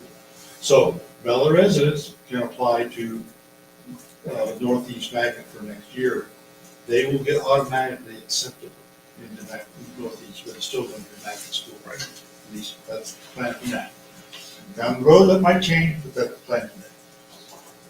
Have we ever done any analysis on the demographics that we have in the city based on age? And do we have a sense of what age group we're wanting to attract? Because if we're focused on young families, we would encourage different kinds of development. If we're looking for retirees, it would be different. Yeah, I'd have to go back. It's been months since we've done population projections by age cohorts and looked at the movement over the past 2 census cycles. I don't remember it off the top of my head, but it's something that I can provide to you guys. So I do know what I do remember from it is we typically will recycle. We will lose all the growth that we've had generally is in the demographic of families, with young kids, and then we start to drop off, right? And we had a little bit of that conversation back there. And a lot of that is based on, the available housing and things like that, right? But your point is well taken that we should probably make sure that the housing and development is tied to our demographic assessment, which it should be. I just can't tell you what it was because it's been a few months. Well, and I don't necessarily want to be a victim either. Yeah. I mean, we can attract the kind of Sure. age groups that we want based on the type of businesses that we encourage, yeah. Because Kansas City's done a couple of interesting areas, and I used to live up there in Lenexa and then over in Leawood, where it's like these almost European feel kind of places with lofts and shops underneath, and a lot of folks that want to downsize after the kids have moved away, love that kind of stuff. You can walk wherever you want. It's kind of high-end stuff. It would be good tax revenue. Yep. But, we'd have to be intentional about that and Very know much that so. we've got a market for it. I mean, that's a lot of certain demographics, or there's a reason why there's been a lot of public investment in places like that. And that's what we really mean by placemaking. And saying, like, you guys probably saw that term on there. That's one way of placemaking. Identifiable places that are in demand. That's at a big scale, and you can do smaller scale stuff. So an example of Andover's heritage that they built. I don't know if you've been by it. No, I but haven't. It was designed for that exact thing, just to have sort of a little bit of everything all at one spot. And the origins of that started in a comprehensive plan 15 years ago, Yep. right? And then eventually people that worked there decided to do something about it, and that's what happened. But it all starts with that vision in the comp plan. So I know. So one of the hard part that we're seeing is, we have that starter home stock. We have some well-established neighborhoods. How do we grow kind of that well-established neighborhood? Like, just an example, Central Park, east of our city, or in new areas. And when we were talking to some developers, school was a big deal. So the improvements in 259 doing that's going to help. Circle, of course, helps. The other thing they mentioned is specials, which is hard to a lot of the lower end type developers, they don't even look at it and they go and take it. Some of these guys and girls that we're wanting to attract developer wise really care about specials costs. And how does the city even approach lowering that sort of thing? Yeah, so infrastructure costs are infrastructure costs, right? So there are direct subsidies into those, which is always an option, like we've talked about. The other thing that I always encourage cities to do is look at what you're requiring. So is a 31-foot section, roadway section that allows parking on both sides and 13 feet travel, like the biggest expense in any development is your pavement. So if you want, like Wichita's doing like reduced right-of-ways and reduced pavement sections, which can cut a special of 25% just from going from a 60-foot right-of-way to a 32 or a 40-foot right-of-way.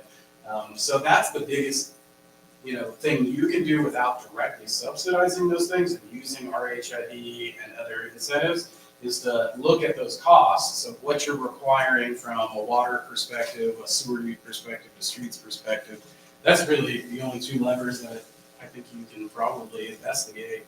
And It was just an interesting conversation because it refocused me a little bit on what we pass day to day. Maybe we need to look a little harder at it. you guys probably, like, part of this regulatory framework and kind of these internal things, if we don't have a policy dealing with infrastructure, like financing of public infrastructure, that's definitely something we need. So some cities, we'll go do a development in a city, and I'm gonna say, hey, I need a 12-inch sewer line or a 16-inch sewer line, and you're 100% responsible for it. Generally not a competitive approach to take. Hey, you need 8 inches of that sewer line to serve your city, or to serve your development, the city's on the hook to upsize from 8 to 12 inches. That's very common. Again, these are local decisions that everyone has to make, but these are the types of things, policies that we have that influence those costs. And developers very much know whose policies say what, essentially. Yeah, there's only so much you can do from a specialist perspective. Those are really about it. So we're way over, but you guys had some really good conversations, so I didn't want to cut you off. And Kylie's like, Lance, you literally do this every time we let you out of the office. So I'm probably going to be here till midnight, and at this pace, you guys probably will be too, so just get comfortable.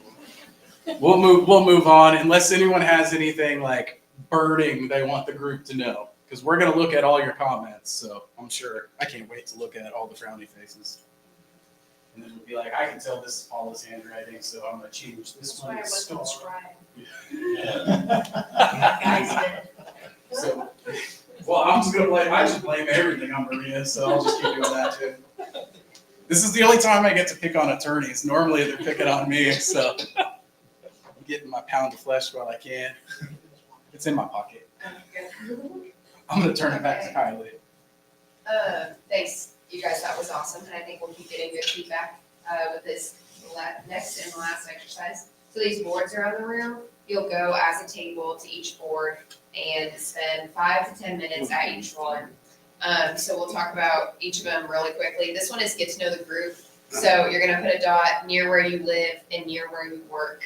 If either of those places are outside of city limits, just put it in the general area if it's beyond the map.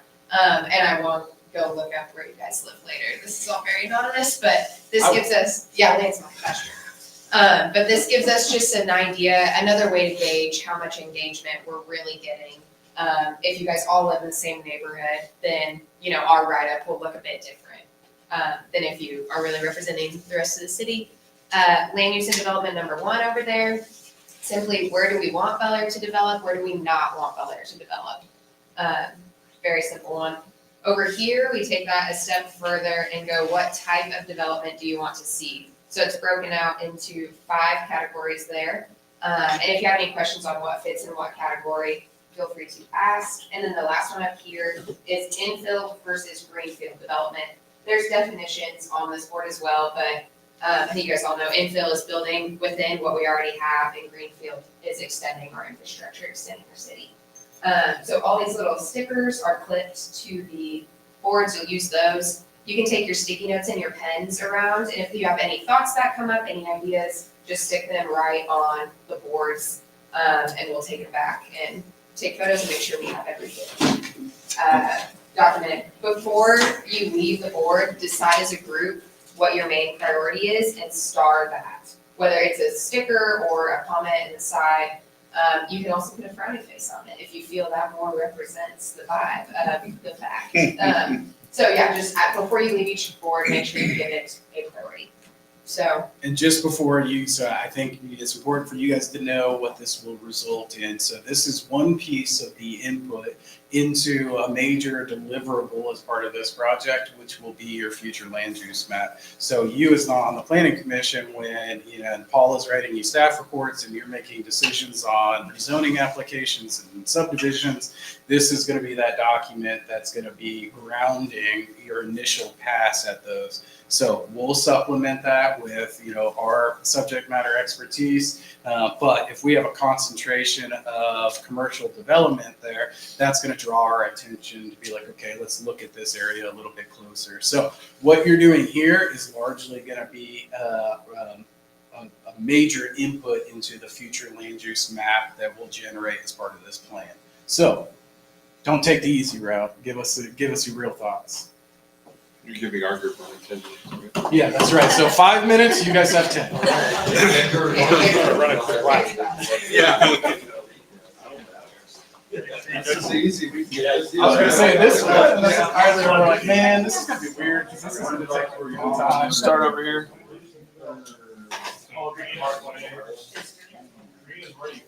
To say anything south of Bel Aire, I'm gonna interpret as. I just go anywhere below.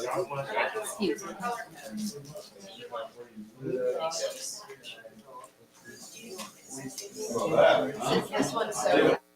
Yeah.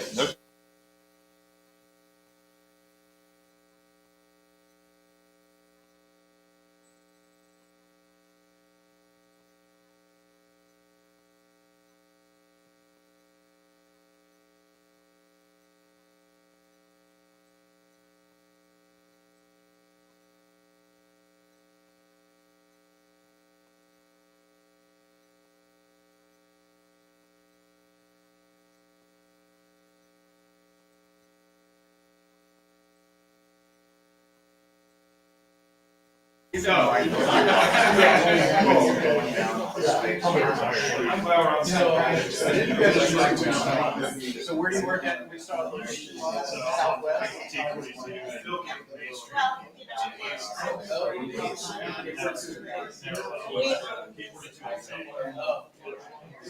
So it's right before the West.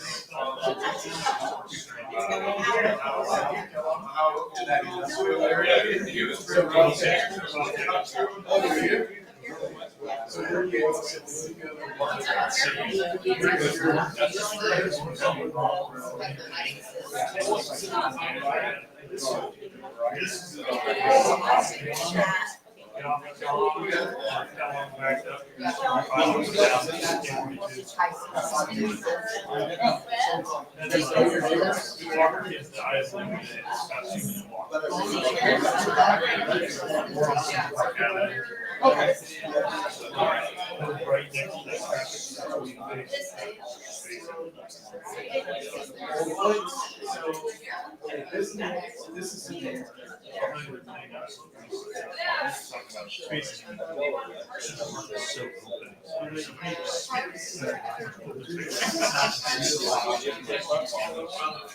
This is most people when they see density in this, trust me, we work in developers. Density. I'm like, no, I mean, There's a trade-off there. there is. It's like maybe we're a little bit more dense in this pocket of the neighborhood, but we're so big that we're trading off for more green space. This community is a wide variety of soils. There's a balance,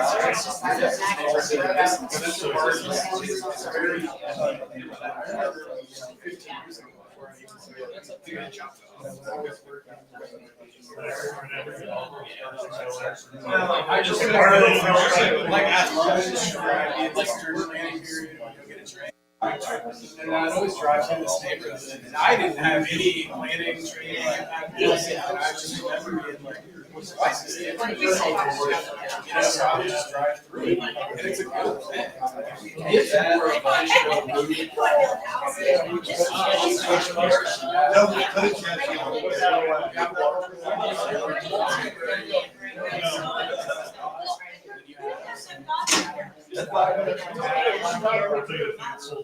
We had a house that we walked over to the park and walk the dog.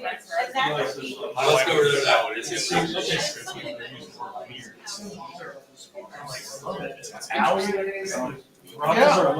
Back, right, off the side. It's just like Kids are playing in the backyard. way literally well, it's the only place we designed residential neighborhoods. Oh, we're supposed to. This is the only place that I've been able to find that has alley loaded spaces where you still have to hold the self-storage. I've never been able to find one in the neighborhood. So it's like, it's a little bit of a world type situation. She came around, it took me a bit, but she. Custom built our house. That was a process. I'm glad we did it, it was very difficult. My wife was still back in New York. I signed a contract with this place over my wife having not seen it except for. Oh, wow. Oh, yeah. That was a secret ranch. I was so scared. Luckily, she was. I'm almost. Yeah. Well, originally, we were just gonna rent for a year, but this was just right after COVID. Prices were through the roof. I don't know, What's this game?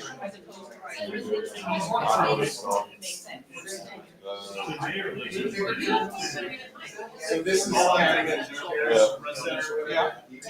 So this is all single family.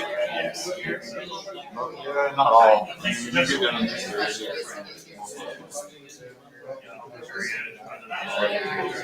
How old is that?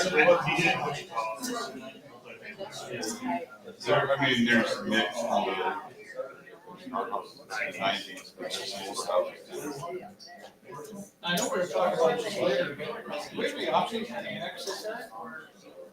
Oh, we always have options.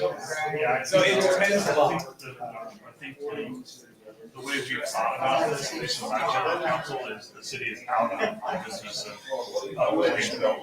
so that's gonna take a private citizen or private developer saying, we want to be a part of it. It's like we're talking about having this here and here. So the developer actually has really, but it's the biggest problem. It's probably gonna take that. There's no room.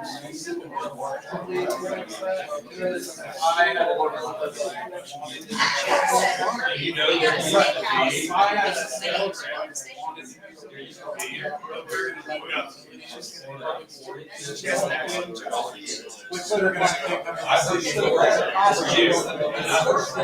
they're coming to you, and they're gonna want advice.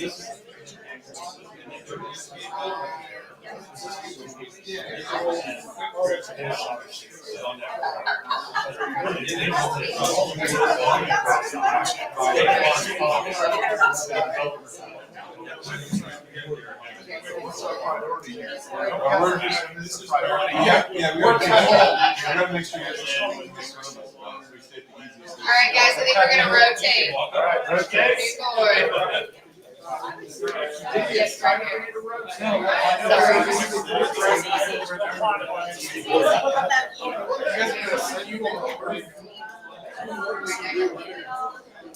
But I will be interested in.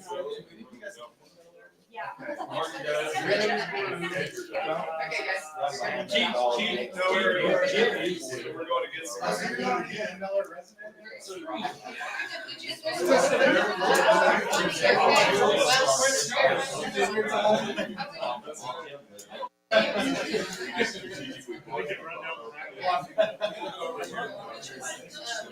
Well, this is where we live. This shouldn't take us 2 minutes. Let's keep it going.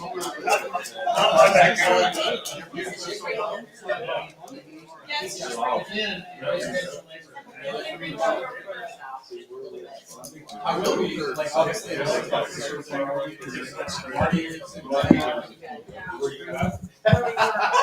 Let's develop this.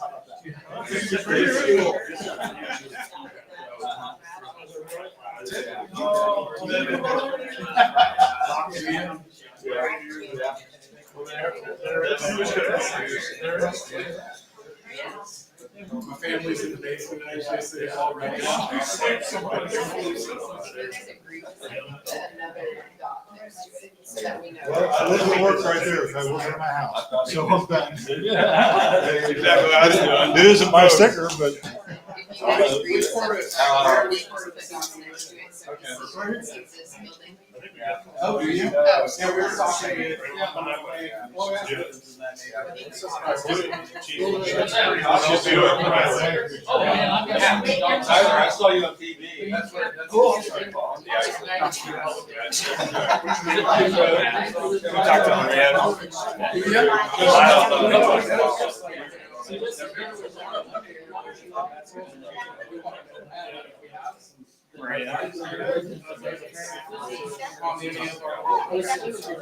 You guys are still on your first one? No, Oh, boy, you guys got some places to go. Oh, yeah, that's Tuesday or Thursday.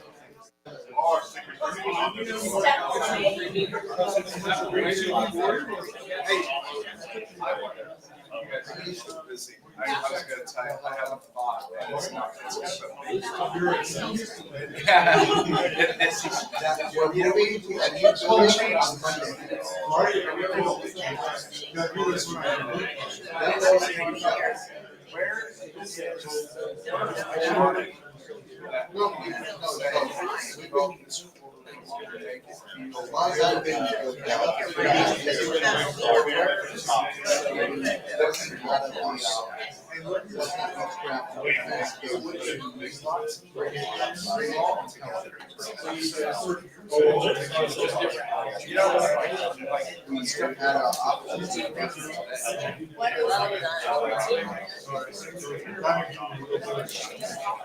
Yeah, that's where we're at.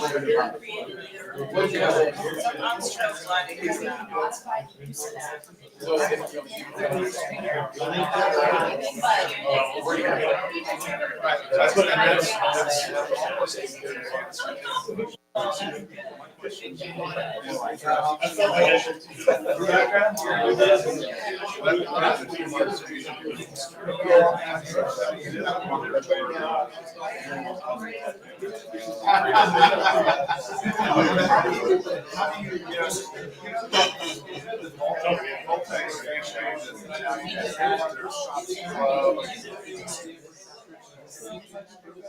I was supposed to be somewhere around here.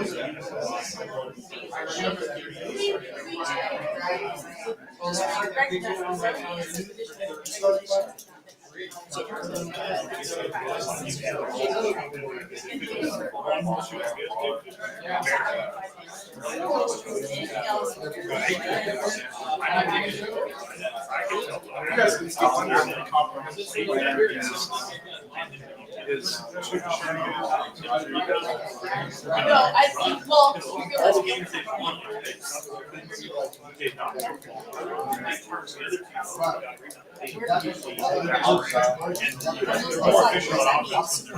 Just good stacks down. that's how we're gonna get. Yeah. Sounds good. It feels like they got it. Which is what they need. They just kind of. Didn't know who they were, what they could do that.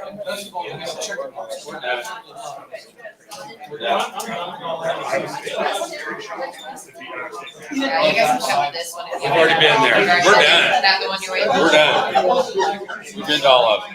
Oh, wow. We're fast. Good work. We're gonna run for next shot.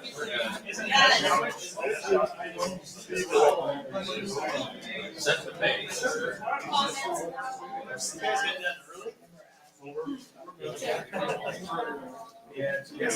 Trying to make up for our. I'm holding this up. I'm taking my course. Yeah. We haven't done that one either, but there's still a stage over there, so. There's a lot of comments when you start thinking about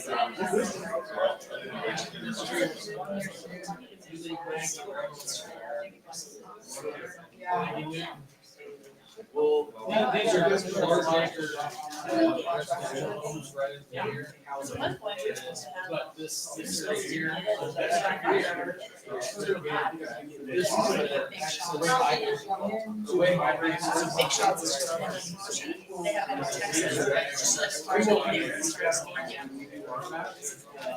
the things that we're looking at. All the kids that come on, you guys can have reviews. Yeah.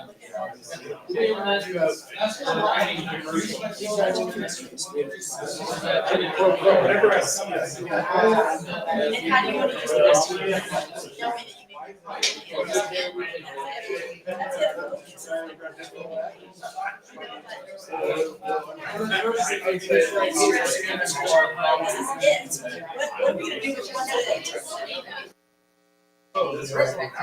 I was in this Before that school was there, we had concepts here and there. We had a rec center. on Friday. But I think it was what's $1 million trying to get water.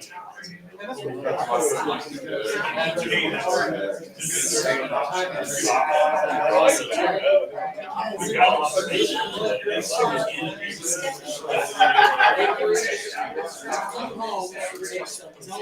So we have to start back. That's every community. Utilize those structure concepts.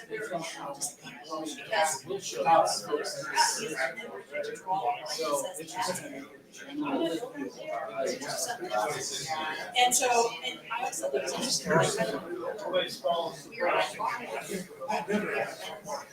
Oh, that's water. We are almost in south. Almost in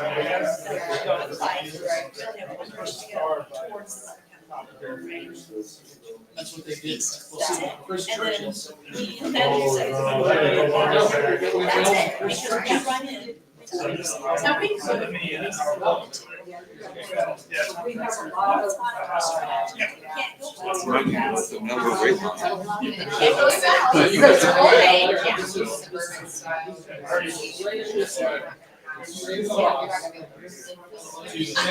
Yeah, and so Jersey's all over. While he was And now we're building, distracted. you know, that kind of stuff. And we have other restaurants come. We We're tried getting steakhouse. Just got off of us. But they're in. Yeah, you guys are in the final row. That's not fun. Yeah. That's the same house. Oh, you have two left? God. Okay. Yeah, go to wherever you can have it. And everyone else just start moving. This one I can get right. Sites. Sites. All those communities left with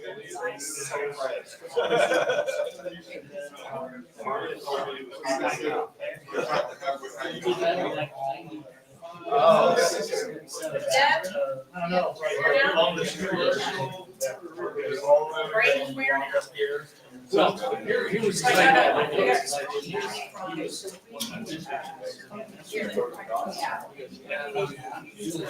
He said.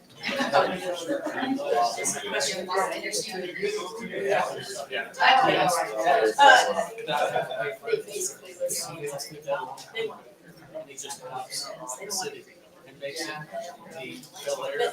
But they said it's because. The city. We have a commission teacher. I would not live to say. Yes. So this is very detailed. He says, "Oh, it's more general." It was like, not even sure. For the response. Why they can't do it.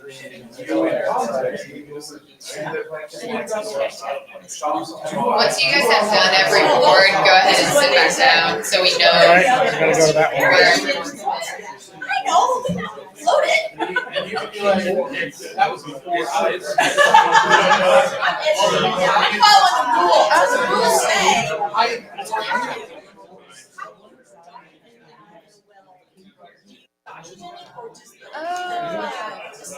Okay. Yeah, I can send you like a PDF, yeah, and then. Yeah. Gotcha, yeah. When you guys are done, if you'll sit down for an hour.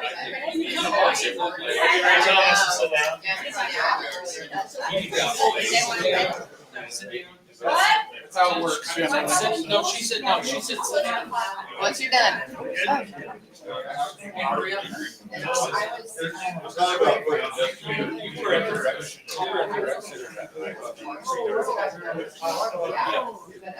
So come to this board? No, you're not. All right. No,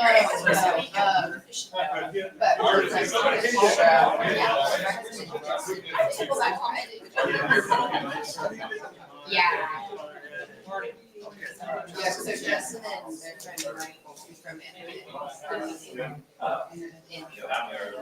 You got a crew already started, Mark?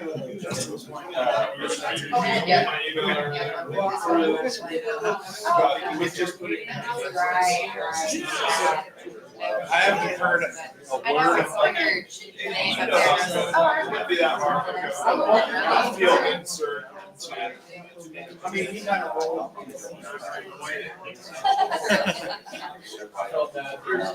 How long have you been? August. Yeah. So, we left him in there August, and then we back down here. You wanna know the score? Oh, my God. I shouldn't have looked. They were ahead last time I Was looked. it, did it go to overtime or is it just? No, it's 3 minutes left. Oh, gosh. Okay, oh, good, 3 minutes left, okay. They were up by 5 last time I looked. Yeah, okay. They usually do well close. So what's Justin's? Was he a missionary? No, No. we, we're both architects, and then I went back to city planning. Oh, And I think so- I met you guys up there one time. They were Oh, both yeah. architects.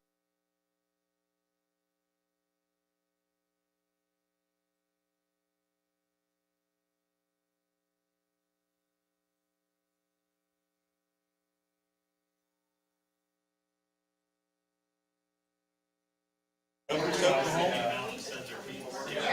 guys ready?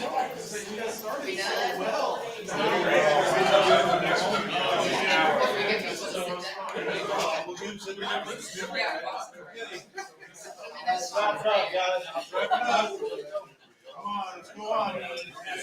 Okay, that's good.